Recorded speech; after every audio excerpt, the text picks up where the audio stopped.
Sir, Rewa jail केंद्रीय jail में एक बंदी की अभी 4 दिन पहले मौत हुई है और परिजनों का आरोप है कि उसको जेल में पिटाई की गई थी और मारने से उसकी मौत हुई है। और उसको बल यहाँ से मिलता है कि हॉस्पिटल के डॉक्टर भी कहते हैं मृत अवस्था में लाया गया था। हम लोग पत्रकार होने के नाते जेलर से और अधिकारियों से अभिमत लेने के लिए गए थे और उन्हें मिला नहीं। हमसे 3 घंटे तक हम इंतज़ार करते रहे। इस संबंध में हम ये जानना चाहते हैं आपसे कि सरकार उनको मीडिया से न मिलने के लिए रोकती है और जवाब देने से रोकती है क्या, कि मीडिया के सामना नहीं कर पा रहे हैं मीडिया के सवालों का? नहीं, सरकार कभी भी किसी इस तरह की घटनाओं में मीडिया को न तो प्रतिबंधित कर सकती है न रोकने का काम करती है, क्योंकि हम ऐसा समझते हैं कि बहुत सारी जानकारी हमको मीडिया के आप सब लोगों के माध्यम से ही, जो जानकारी शायद दूसरे माध्यमों से हमको नहीं मिल सकती, आपके माध्यम से मिलती है। और इसी के आधार पर सरकार कई बार उसी को आधार बनाकर सुधार करने का, कार्रवाई करने का तमाम सारे काम करती है। और इस तरह की कोई घटना आई है तो ये मैंने संज्ञान में ज़रूर आया है, पर वो विधिवत अपने पास इस तरह का कोई न तो आवेदन पत्र आया है न सूचना आई है। यदि इस तरह की कोई बात मेरे पास आती, इस तरह के उनके आवेदन परिजनों के प्राप्त हों, तो निश्चित तौर पर मैं सरकार को कहूँगा कि उसकी जांच करावें और कोई भी दोषी हो उसके खिलाफ कार्रवाई करने की आवश्यकता, वो उसको सरकार से ये कहूँ कि छोड़ने की किसी की आवश्यकता नहीं। देखने को आया है कि जिस तरह से केंद्रीय जेल में नशा की भी खोरी होती है, यहाँ से पैसे की मांग भी होती है। अरुण गौतम ने भी इनके ऊपर केस में लगाया हुआ आरोप, तो ये आरोप कितने आरोप होते हैं उनसे सवाल पूछने पे नहीं होता है, तो क्या हम लोगों के माध्यम से आप उनको बताएंगे कि किस तरह से? नहीं, मैं बताऊँगा नहीं, मैं क्यों बताने जाऊँ उनको? आप तो यदि आवेदन आया तो मैं सीधे जांच करा के कार्रवाई करूँगा, बताने उनको जानकारी देने जाऊँगा किस तरह का है। अब जैसे कोई आरोप लगाता है, नशे वाला आप कह रहे हैं, मारपीट वाला कह रहे हैं, परिजन ये यदि आरोप लगा रहे हैं, मेरे पास यदि आ जाए तो मैं सीधे जांच का आदेश कराऊंगा कि इसको जांच कराओ, और यहाँ से रीवा से नहीं ऊपर से जांच कराऊंगा, जिससे निष्पक्षता के साथ जांच हो सके। आरोपों की सत्यता की पुष्टि होती हो तो वो हो जाए तो कार्रवाई हो जाएगी। उस लोग आवाज़ उठाते हैं तो उनके ऊपर फर्जी लोगों से तरह तरह का फर्जी पत्राचार करा के उनके ऊपर फर्जी मुकदमा कराने की तैयारी कराई जाती है। ये बातें कब तक ऐसी चलेंगी? नहीं, फर्जी तो वो थोड़ी करेंगे, उनके पास FIR का पावर नहीं होता। अभी वो तो वो भी थाने में ही शिकायत करेंगे और सीधे FIR का रोज नामचा उनके पास नहीं होता, जेल के पास रोज नामचा नहीं होता। अभी एक जिसके पास रोज नामचा होता है FIR वही कर सकता है, रोज नामचा थाने में होता है। नहीं, वो झूठी शिकायत, हाँ, वो शिकायत करेंगे, ये कर सकते हैं। घटना की बात की हमें जाति सूचक या धमकी दिए, 2 महीने बाद घटना के आके थाने में शिकायत करते हैं। ना, निश्चिंत रहिए, इस तरह की शिकायत जो आपने बताई है इसको मैं स्वतः संज्ञान लूँगा और इसकी मैं खुद कहूँगा अधिकारियों से जांच कराने की, और उच्च अधिकारियों से कहूँगा कि इसकी जांच करो। और अभी आपने देखा एक जेल के भीतर जिस तरह से घटना हुई है, जेलर को भी गिरफ्तार करना पड़ा है, आवश्यकता है। तो यदि ऐसा हो तो कोई जेल का अधिकारी हो गया, इसका मतलब थोड़ी है कि सर्वे सर्वा हो गया। न तो वो सरकार से ऊपर हो सकता है, न तो किसी कीमत पर सरकार किसी को छोड़ने को तैयार है।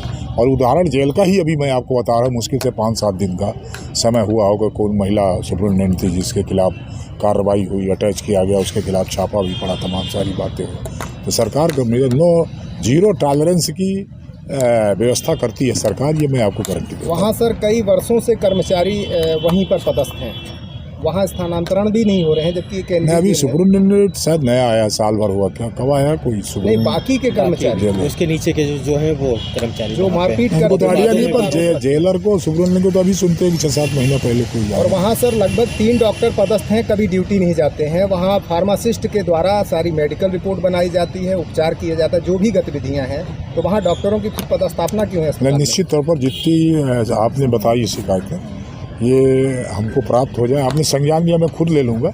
यदि इस तरह का कोई हमको लिखित में मिल जाए तो आप फिर देखिए, मैं कार्रवाई करूँगा। हम मीडिया कर्मियों की तरफ से आपसे मांग की जाती है, तो हमने ले लिया। नहीं, हमने ले लिया। अब आपकी जानकारी है, जिन परिजनों ने आरोप लगाया, किसी ने किसी को आवेदन दिया होगा, उसी परिजन से मुझे एक आवेदन दिलवा दीजिए, मैं उसमें सीधे जांच का आदेश करा दूंगा, कोई दिक्कत नहीं। और सर वहाँ CCTV कैमरे नहीं लगे हैं, एक आध जगह को छोड़कर, जहाँ दंड दिया जाता है गलत तरीके से, जो भी अवैधानिक गतिविधियाँ संचालित हैं, मैक्सिमम जगह CCTV कैमरे लगाए जाए। ना इसको सीसीटीवी तो अंदर की व्यवस्था के लिए उनको कैदी कहाँ जा रहा कहाँ आ रहा है उसके लिए लगाया होगा, तो वो तो लगेगा वो देखने के लिए। परंतु जहाँ कोई प्रताड़ना का काम होता है वहाँ सीसीटीवी में लगा करके कोई अधिकारी प्रताड़ना थोड़ी करेगा। नहीं तो अपनी फोटो कैसे उतारेगा वो आप भी समझते हैं। कुछ दिन पहले मैंने मेजर अरुण गौतम ने आरोप लगाया था कि जेलर के ऊपर कि जे मारपीट करते हैं, हवाई जहाज़ बनाते हैं, ट्रैक्टर बनाते हैं, इस तरह से पिटाई होती है। उसी के अगेंस्ट में इन्होंने आयोग में अभी कंप्लेंट करी है जेलर ने भी। तो क्या ये इसके अरुण गौतम के खिलाफ अरुण गौतम के ऊपर कि हमें सूचक गाली दे रहे थे और ये कर रहे थे। मैं कहता हूँ मेरा काम नहीं करता है, लेकिन क्या ऐसा हो सकता है कि कोई जेलर यहाँ पे कंप्लेंट कर सकते हैं? कैदी कैसे झगड़ा करेगा? अरुण गौतम जी को वो कैसे झगड़ा करेंगे? तो उनकी शिकायत इस तरह तो गलत है। जेल के भीतर क्यों झगड़ा करेंगे? तो वो तो आप तो जेल में ही सुधार सकते हैं। हाँ। लेकिन जेल के बाद जब अरुण ने इनके ऊपर आरोप लगाया, उसके बाद इन्होंने अमैया थाने में भी आवेदन दिया है अरुण गौतम के ऊपर, और आपके आजाद थाने में भी दिया है। तो क्या ये चीज़ हो सकती है कि ये जेलर इतने पोस्ट में रहने के बाद इतनी ओछी चीज़ कर रहा है? नहीं, ओछी है कि नहीं है, वो अर्जी वो दे सकता है, शिकायत भी कर सकता है, क्योंकि खुद उसके हाथ में रोज नाचा नहीं, मैंने कहा ना। तो यदि वो उसके साथ कोई अभद्रता हुई है, कोई इस तरह का कार्य में बाधा, तो उसकी शिकायत तो कर सकता है। और जांच का काम तो पुलिस करेगी ना, वो थोड़ी करेगा। उनको करना होता तो FIR ना कर देते। यदि कोई आवेदन आया तो उसकी जांच ही होगी। प्रशस्ति पत्र दिया गया है अच्छे बंदी का, और फिर 2 महीने बाद शिकायत होती है कि वो आचरणहीनता की है। नहीं, इसका अपने पास आएगा तो हम करवाएंगे, इसकी जाँच कराएंगे और आपको भरोसा देते हैं कि जांच में यदि जो सत्यता आप जो कह रहे हैं इसकी जांच हो जाए। और मैं भरोसा करता हूं आपकी बात पर, और निश्चित तौर पर इसमें कार्रवाई करने के लिए मैं सरकार को, उनको जेल विभाग के मंत्री को, DGP को, सबको कहूँगा कि इसकी जांच कराओ, और जनरल जांच करा दूंगा। ना भी आया हो तो भी कहूँ कि एक बार जांच करो इसकी।